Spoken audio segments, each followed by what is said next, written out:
1636ला आदिलशाहीने हा किल्ला 20 लाख कोणाच्या बदल्यामध्ये घेतला.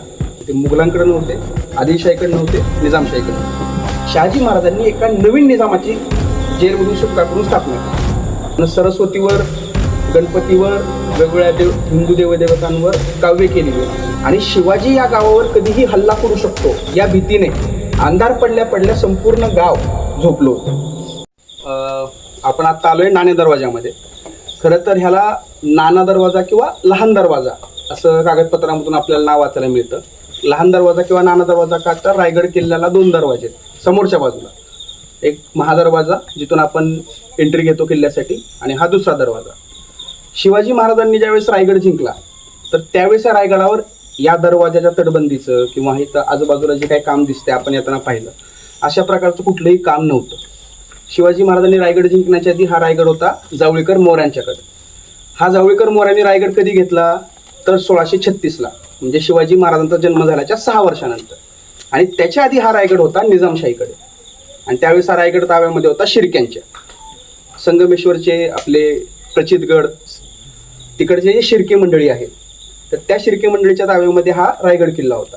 आणि त्याच्या आधी हा किल्ला जो होता हा किल्ला होता बहमनी कालखंडामध्ये बहमनी राजवटीच्या अंडर. आता त्यावेळेस रायगड किल्ल्यावर बांधकाम काय होतं, शिर्के ज्यावेळेस गडावर इथे वास्तव्यास होते त्यावेळेस त्यांनी काय बांधकाम केलं याच्याविषयी कुठलेही आपल्याला उल्लेख वाचायला मिळत नाही. हा किल्ला आणि याच्या आजूबाजूचा परिसर तिथून हा जावळीकर मोऱ्यांना दिला. म्हणजे काय झालं, निजामशाहीचं अस्तित्व 1636ला संपलं. माहुलीचा तह झाला. आता तुम्ही सगळे मुंबईचे बऱ्यापैकी इथं लोक आहात. मुंबईजवळ माहुली आहे, माहुलीचं त्रिकूट, 3 किल्ले माहुलीचे. तर त्या माहुलीच्या शहापूर जवळचं माहुली. येस. शहाजी महाराजांनी काय केलं होतं 1632ला महाराजांचा जन्म झाला होता, 2 वर्ष झाले होते आणि शहाजी महाराजांना स्वतंत्र व्हायचं होतं. शिवाजी महाराजांच्या जन्माच्या नंतर 6 महिने शहाजी महाराज स्वतंत्र होते. ते मुघलांकडे नव्हते, आदिलशाहीकडे नव्हते, निजामशाहीकडे नव्हते. आणि त्यांनी 6 महिन्यामध्ये स्वतःचं नवीन राज्य स्थापन करण्याचा प्रयत्न केला. त्यांना यश आलं. अर्थात यश येण्यासाठी त्यांच्या मागं पाठबळ लागणार होतं, पैसा लागणार होता. ते त्यांच्याकडे नव्हतं. कारण शहाजी महाराज हे कितीही महत्त्वाचे इतिहासातले व्यक्ती असले तरी शेवटी मुघलांकडे, आदिलशाहीकडे, निजामशाहीकडे पैसा होता, सैन्य होतं, तोफा होत्या, किल्ले होते. या सगळ्या गोष्टींचा परिणाम होतोच राजसत्ता चालवताना. त्यानंतर शहाजी महाराज मुघलांकडे गेले. त्याच्यानंतर मग परत शहाजी महाराजांचा विचार झाला की स्वतंत्र व्हावं. निजामशाहीमध्ये त्यांनी प्रवेश केला. त्यावेळेस मलिक अंबरचा जो मुलगा होता फतेह खान, तुम्हाला कदाचित ते माहिती नसेल पण मलिक अंबर आणि शहाजी महाराज यांच्यामध्ये प्रचंड संघर्ष झालेला आहे. यांच्यामध्ये प्रचंड एक प्रकारची मलिक अंबरची खुनशी वृत्ती होती शहाजी महाराजांच्या बाबतीमध्ये. तर शहाजी महाराजांना या मलिक अंबरच्या मुलांनी फतेह खाननी खूप विरोध केला निजामशाहीमध्ये असतात. त्यावेळेस दिल्लीमध्ये शहाजहान होता आणि शहाजहानला शहाजी महाराजांना पर्याय म्हणून निजामशाहीमध्ये फतेह खानने आला आणि त्याने शहाजी महाराजांना आडवेत टाकण्याचा प्रयत्न केला. पण ह्याच्यावर पर्याय म्हणून शहाजी महाराजांनी एक खूप इंटरेस्टिंग गोष्ट केली. शहाजी महाराजांनी एका नवीन निजामाची जेलमधून सुटका करून स्थापना केली. म्हणजे महाराष्ट्रामध्ये 1633-1634ला 2 निजामशाही होत्या. एक शहाजी महाराजांची निजामशाही जी त्यांनी जुन्नरवरून सुरू केली होती आणि दुसरी अहमदनगरची निजामशाही जी आपण इतिहासामध्ये खूप आधीपासून वाचतो. आणि शहाजी महाराजांनी 2 ऑफर पाठवल्या, एक दिल्लीला पाठवली आणि एक विजापूरला, की तुम्ही जर आम्हाला मदत केली आणि माझ्या निजामशाहीला अधिकृत निजामशाही अशी मान्यता दिली तर मी तुमच्यासोबत सतत ज्या काही गोष्टी घडतील त्याच्यामध्ये सहभागी होईल, युद्धांमध्ये, तुमच्या शत्रूंचा बिमोड करण्यामध्ये, किंवा मी तुमच्या बाबतीमध्ये काय माझे मैत्रीपूर्ण संबंध टिकवेल. दिल्ली दरबाराने शहाजहाननी शहाजी महाराजांना खुली ऑफर दिली की आम्ही तुम्हाला सपोर्ट करायला तयार आहे. आदिलशाहीनी शहाजी महाराजांना खुली ऑफर दिली, आम्ही तुला सपोर्ट करायला तयार आहे. आणि शहाजी महाराजांनी आदिलशाहीची ऑफर ॲक्सेप्ट केली कारण उत्तरेतल्या राजकारणाला दक्षिणेमध्ये कितपत इंटरफेअर करू द्यायचं हा विचार शहाजी महाराजांनी केला होता. आणि हा विचार फक्त शहाजी महाराजांचा नव्हता. याच्या आधी शहाजी महाराजांनी ज्यावेळेस आदिलशाहीकडे चाकरी केली शिवाजी महाराजांच्या जन्माच्या आधी, त्यावेळेस इब्राहिम आदिलशाह दुसरा हा आदिलशाहीच्या गादीवर होता. आणि इब्राहिम आदिलशाहविषयी तुम्हाला कदाचित माहिती नसेल, त्यानं सरस्वतीवर, गणपतीवर, वेगवेगळ्या हिंदू देवदेवतांवर काव्य केलेली आहेत. त्याचा जो किताब आहे नवरस आहे, त्या नवरसमध्ये त्यानं उर्दूमध्ये सरस्वतीचं वर्णन केलं आणि तो स्वतःला सरस्वती पुत्र म्हणून घ्यायचा. दख्खनेमधलं एक वेगळ्या पद्धतीचं राजकारण या इब्राहिम आदिलशाह दुसऱ्याच्या काळापासून सुरू झालं होतं. तरी ह्यामुळंच शहाजी महाराजांनी आदिलशाहीची बाजू घेतली. शहाजी महाराजांचे आदिलशाही दरबारातले मित्र म्हणजे मुरार जगदेव, आपल्या सगळ्यांना माहिती ज्यांनी पुणे जाळलं ते मुरार जगदेव आणि खवास खान. आणि या खवास खानाचा शत्रू मुस्तफा खान. ह्या सगळ्या राजकारणाचा परिणाम असा झाला की शहाजी महाराजांनी 1636 पर्यंत संघर्ष केला आणि 1636ला मग दिल्ली आदिलशाह दोघे एकत्र येत शहाजी महाराजांचा माहुलीला पाडाव केला. त्यावेळेस निजामशाहीची अंतर जावळी येत होती आणि ज्यावेळेस आदिलशाहीच्या ताब्यामध्ये ही जावळी आली 1636ला, त्यावेळेस हा एवढा जंगली प्रांत, एवढे मोठे मोठे डोंगर, एवढ्या बिकट या जंगलातला हा सगळा भाग हा जिंकून कसा घ्यायचा आणि हा आपल्या ताब्यात सतत कसा ठेवायचा. म्हणून आदिलशाहीने काय केलं, इथले स्थानिक वतनदार कोण आहेत तर मोरेंकडून 20 लाख रुपये घेतले आणि त्यांना त्याच्या बदल्यामध्ये ही जावळी दिली. आणि त्यावेळेसपासून मग जावळी पुढे जवळजवळ 20 वर्ष पुढचे 1636 ते 1656 हे मोऱ्यांकडे राहिले. ज्या शिवाजी महाराज आले एप्रिल 1656ला या रायगड किल्ल्याच्या पायथ्याला आले. मे मध्ये त्यांना हा किल्ला ताब्यामध्ये आला आणि मे मध्ये शिवाजी महाराजांनी हा किल्ला चढवून बसला. तर आता कदाचित शिवाजी महाराज ज्यावेळेस रायगडावर गेले असतील पहिल्यांदा, त्यावेळेस ते याच रूटने गेले असतील. कारण आता आपण जिथून आलो, चित दरवाजा समोरचा पायऱ्यांचा मार्ग बघतोय आपण, जिथून सुरू होतो, तर त्या दरवाज्याचं आणि त्या पायऱ्यांचं काम जे झालेलं ते सगळंच काम झालेलं पेशव्यांच्या काळातलं 1760 ते 1770च्या आसपास, पानिपतचं युद्ध झाल्याच्या नंतर. चित दरवाजा किंवा तो समोरचा पायऱ्यांचा मार्ग आधी अस्तित्वात नव्हता. शिवाजी महाराजांच्या काळात, संभाजी महाराजांच्या काळात किंवा थोरल्या शाहू छत्रपतींच्या काळात सुद्धा याच मार्गावरून ये जा होत असायची. हा राजमार्ग आहे. या राजमार्गावरचा सगळ्यात पहिला आणि महत्वाचा संरक्षण करणारा दरवाजा म्हणून नाणे दरवाजा ओळखला जातो. शिवाजी महाराजांच्या राज्याभिषेकाला हेनरी ऑक्झेंडन इथं आला होता, इंग्रज वकील. स्टीफन उस्टिक रायगडावर येऊन गेलेला आहे. हेनरी रिडिंग्टन रायगडावर येऊन गेलेला आहे. शिवाजी महाराज, मासाहेब जिजाऊ, संभाजी महाराज, राजाराम महाराज, त्याच्यानंतर जेव्हा रायगड किल्ला जिंकण्यात आला त्यावेळेस जुल्फिकार खान, त्यानंतर सिद्धी, त्याच्यानंतर परत थोरले शाहू छत्रपती, बाजीराव पेशवे, ही जी काही सगळी त्यातली कॅरेक्टर्स होऊन गेली ती सगळी याच मार्गाने गडावर गेले आणि याच मार्गाने गडाच्या खाली उतरली. परंतु नंतरच्या काळामध्ये हा मार्ग थोडासा कदाचित अडगळीस पडला असावा, याचा वापर कमी झाला असावा, किंवा समोरची जी डोंगरमाची खाली उतरलेली आहे त्या डोंगरमाचीवरून आपल्याला सहजपणे पाचाडला उतरणं शक्य होतंय आणि त्या खिंडीचंही संरक्षण करता येतंय, त्याच्यामुळे असावं. पण पेशवे काळामध्ये नंतर तिकडे पायऱ्या बांधून एक दरवाजा बांधण्यात आला, एक बुरुज बांधण्यात आला. त्या बुरुजाला नाव देण्यात आलं खूप लढा बुरुज, आणि तिथं बाजूला जो दरवाजा बांधण्यात आला चित दरवाजा असं नाव देण्यात आलं. आणि नंतर त्या चित दरवाजाची निर्मिती झाली. पण चित दरवाजाची निर्मिती होण्याच्या 100 वर्ष आधीपासून हा दरवाजा, हा मार्ग वापरामध्ये होता. या नाणे दरवाज्यातून बऱ्याचशा गोष्टी अशा होत्या इतिहासामध्ये की ज्या फार इंटरेस्टिंग आहेत, पण ह्या अलीकडच्या काळामध्ये आपल्याला त्या गोष्टी इथं पाहायला मिळत आहेत. त्यातली एक गोष्ट आहे जी 1970 पर्यंत या नाणे दरवाजामध्ये होती. ती गोष्ट म्हणजे एका हत्तीचं शिल्प.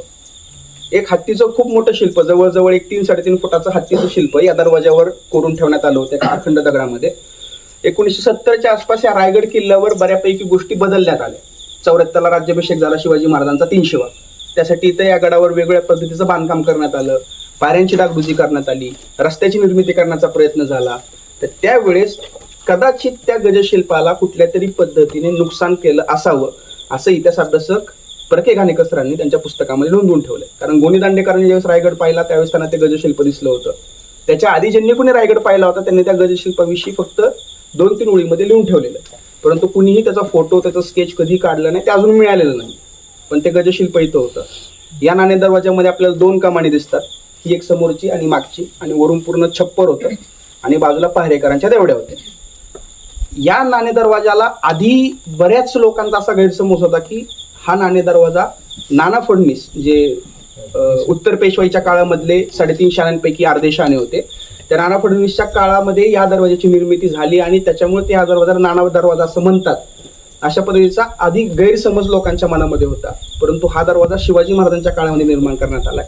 अर्थात नाना फडणवीस या किल्ल्यावर येऊन गेले आणि नाना फडणवीसांचा एक किस्सा फार फेमस आहे या किल्ल्यावरचा, की ज्यावेळेस त्या किल्ल्यावर आले त्यावेळेस महाडला गद्रे नावाचे एक कुटुंबीय, ते नाना फडणवीसांचे अतिशय स्नेही होते. तर नाना फडणवीस ज्यावेळेस किल्ल्यावर आले त्यावेळेस त्या गद्रेंसोबत आले आणि त्या गद्रेंची पत्नी महाडला राहायला होती आणि तिचा नाना फडणवीसांवर राग होता आणि तिने या नाना फडणवीसाचा काटा काढण्याचं ठरवलं होतं. त्यासाठी तिने मारेकरी घेतली होती, त्या मारेकऱ्यांना गडावर पाठवलं होतं. आणि त्या मारेकऱ्यांपैकी दोघांचा संवाद नाना फडणवीसांनी गडावर आल्यानंतर ऐकला की हरिभाऊ कीर्तन कधी, तर दुसरा म्हणला की परवा, मग प्रसाद कधी वाटला जाणार, तर तो दुसरा मारेकरी म्हणला की ज्यावेळेस बाईसाहेब सांगतील त्यावेळेस. मग ह्याचा अंदाज नाना फडणवीसांना आला. त्यांनी त्या गद्रेंना सांगितलं की असं असं माझ्यावर आता जीवघेणा हल्ला होणार आहे, प्लॅनिंग झाली, हे ते सगळं काही. त्या गद्रेंनी त्या मारेकऱ्यांना समोर आणलं, त्यांना मारलं. त्यावेळेस कळालं की त्यांची बायको सुद्धा या प्लॅनमध्ये मिळेल तीच हिची मास्टर माइंड आहे. तर त्यावेळेस नाना फडणवीसांनी फक्त एक दिवस या गडावर मुक्काम केला, दुसऱ्या दिवशी खाली उतरून ते वापस पुण्याला निघून गेले. तर त्यावेळेस ते या गडावर येऊन गेल्यामुळं बऱ्याचशा लोकांनी ह्या नाणे दरवाजाचा संबंध लावला नाना फडणवीसांशी. आणि त्यावेळेस मग बऱ्याच पुस्तकामधून आपल्याला वाचायला मिळते की नाना फडणवीसांमुळे नाना दरवाजा असं नाव पडलं, पण त्याच्यामध्ये कुठल्याही प्रकारचं तथ्य नाही, कारण महाराजांच्या काळामध्ये या किल्ल्याविषयी आपल्याला उल्लेख वाचायला मिळतो.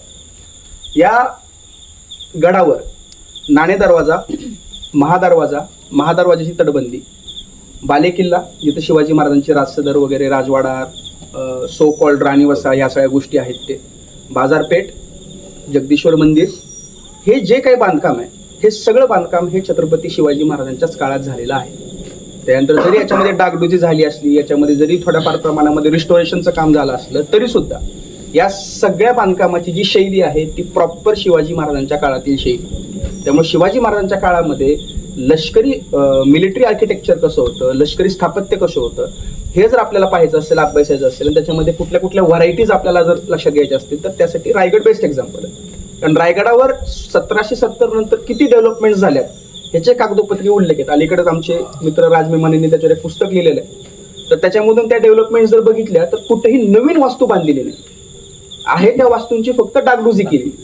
त्याच्यामुळे तुम्ही हे ठामपणे सांगू शकता की नाणे दरवाजाचं बांधकाम, महादरवाजाचं बांधकाम हे महाराजांच्याच काळात झाले. आणि नेमकं मिलिटरी आर्किटेक्चर, फोर्ट आर्किटेक्चर म्हणजे काय, किंवा मराठ्यांची संरक्षणात्मक रचना कशा पद्धतीने डेव्हलप करण्यात आली होती, तर त्याचा अंदाज आपल्याला या किल्ल्याच्या सगळ्या बांधकामातून येतो. तर आता हा रायगड किल्ला शिवाजी महाराजांनी राजधानी निवडण्याच्या मागे 2 कारणं होती. सगळ्यात पहिलं कारण म्हणजे रायगडाचं विस्तीर्ण पठार. आपल्या सगळ्यांना माहिती आहे की रायगडाच्या आधी राजधानी राजगड होती. राजगडला एवढी मोठी जागा नाहीये, जेणे कोणी राजगड बघितला त्यांना लक्षात येईलच. रायगडला खूप विस्तीर्ण पठार आहे व्यवस्थितपणे. दुसरं एक सगळ्यात महत्त्वाचं कारण रायगड राजधानी निवडण्याच्या मागं की 1661 शाहिस्तेखानाची स्वारी झाली आणि त्याचा मुक्काम पडला पुण्याला. त्यावेळेस राजगडाच्या पायथ्यापर्यंत शाहिस्तेखानाचं सैन्य येऊन पोहोचलं. 1665 मिर्जाराजे जयसिंग ज्यावेळेस महाराष्ट्रावर चालून आला, त्यावेळेस मिर्जाराजे जयसिंगचं सैन्य यांनी थेट रायगडावर आक्रमण केलं, राजगडावर, आणि राजगडावर वेगवेगळ्या प्रकारच्या सैन्याच्या तुकड्या पाठवल्या. ह्या 2 गोष्टीमुळे शिवाजी महाराजांना एक कळालं की जर आपला एखादा शत्रू आपल्याला चालून येतो आणि जर त्यानं पुणे ताब्यात घेतलं तर आपल्या राजधानीला थेट हल्ला होऊ शकतो. आणि राजधानी ही काय फक्त एक किल्ला नसतो, तर राजधानीवर राजपरिवार असतो, राजधानीवर खजिना असतो. राजधानी हे एक प्रकारचं प्रतीक असतं की ते आपल्या जनसामान्यांचं ताकदीचं प्रतीक असतं, जिथं राजा बसतो आणि तो राजा या सगळ्या लोकांना प्रेरणा देतो, बळ देतो, यश देतो. 1689 छत्रपती संभाजी महाराजांना ज्यावेळेस पकडण्यात आलं त्यावेळेस राजधानी रायगड जिंकण्यासाठी कामबक्षला म्हणजे औरंगजेबाने आपल्या मुलाला आणि नंतर जुल्फिकार खान आपल्या सेनापती आणि मावस भावाला, तर दोघांना त्यांना राजधानी रायगड जिंकण्यासाठी पाठवलेलं होतं. आणि रायगड ज्यावेळेस जिंकला त्यावेळेस इथला संभाजी महाराजांचा राजपरिवार हा औरंगजेबाच्या कैदेमध्ये पडला. नंतर पुढची शाहू महाराजांची कैदेतली 18 वर्षांची पूर्ण कारकीर्द आपल्याला माहितीच आहे. त्यामुळे राजधानी किती सुरक्षित असली पाहिजे ह्या गोष्टीचा अंदाज शिवाजी महाराजांना होता. याच दरम्यान रायगड किल्ल्याविषयीच्या वेगवेगळ्या पद्धतीच्या डेव्हलपमेंट्स, बांधकाम आणि याच्या डागडुजीची कामं चालू होती.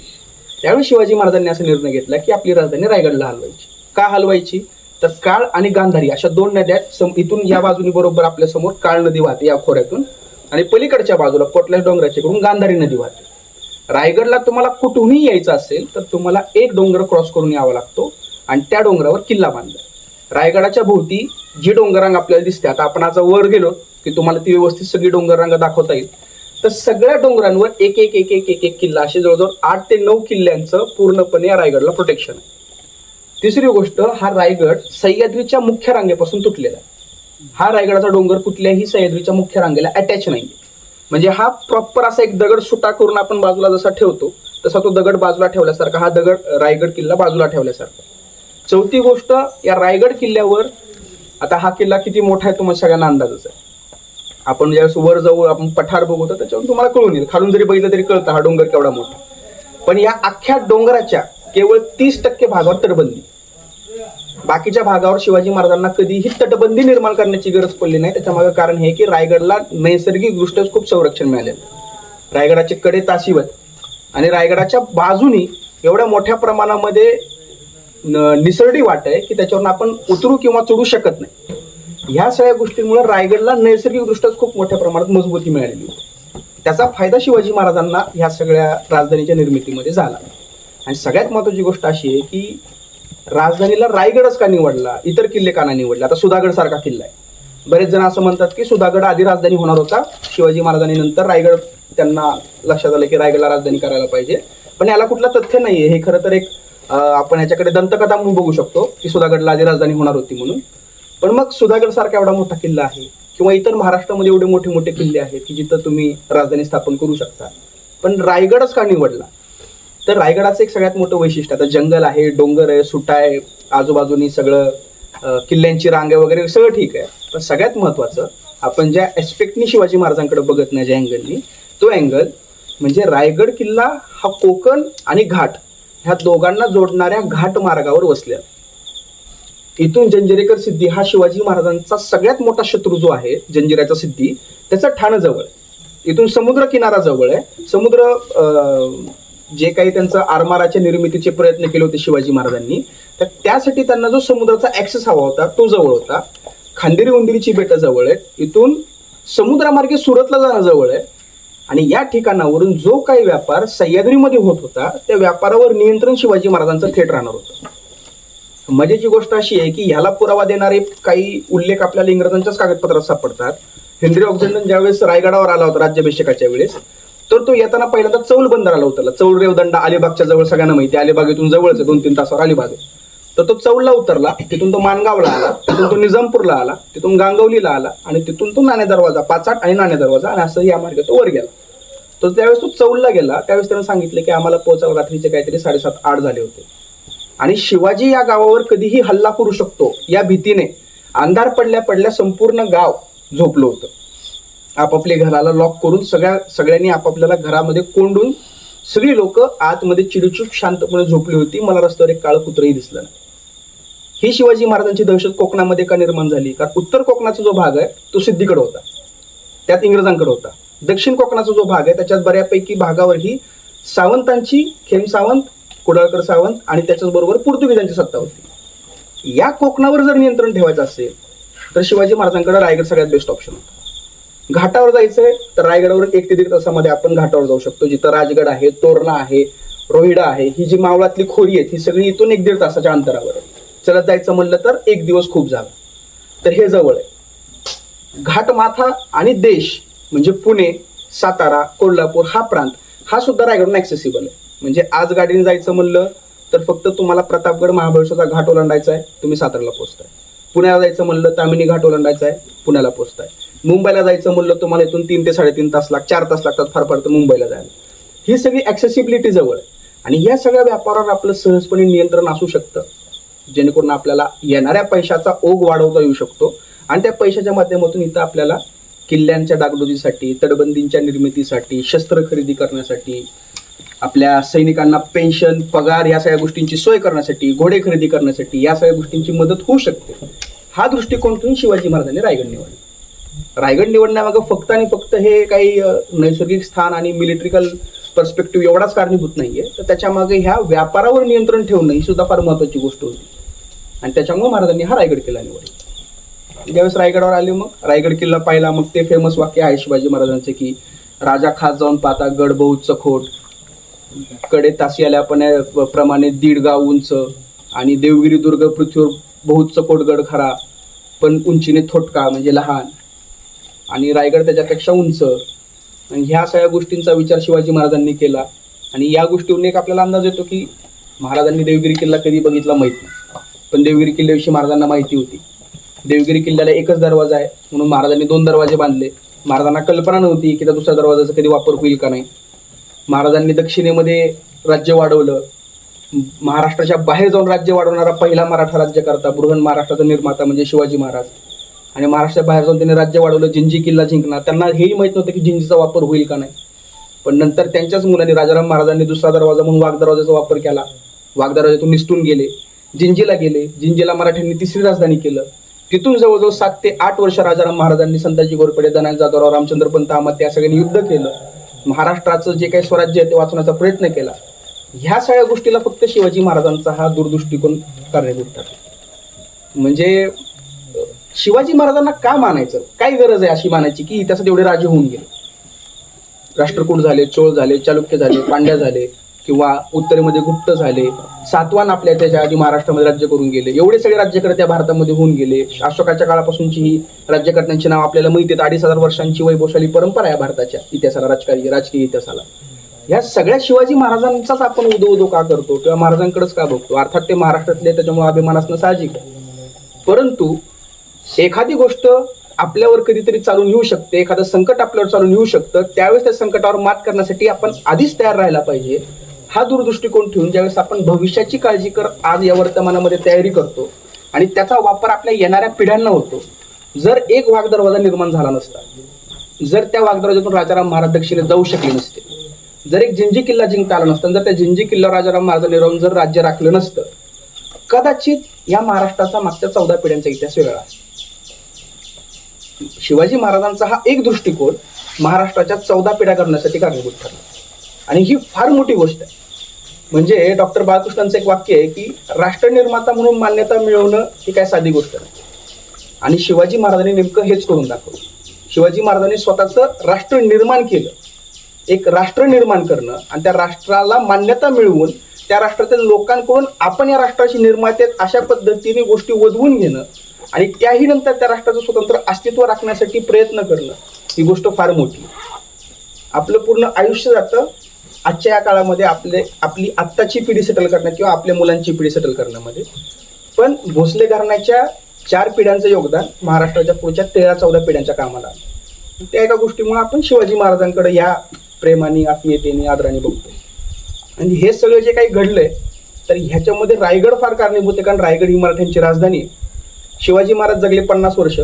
त्यांचे आयुष्य जर काढलं तर 18,500 दिवस त्यांचं आयुष्य काहीतरी भरतं. तर त्यातले कृष्णराव, माझ्या मते शांताराम विष्णू आवळसकर नावाचे फार मोठे अभ्यासक होऊन गेले. तर आवळसकरांनी त्यांच्या मृत्यूसमयी एक पुस्तक लिहिलं होतं. 850 पानांच्या नोट्स आहेत.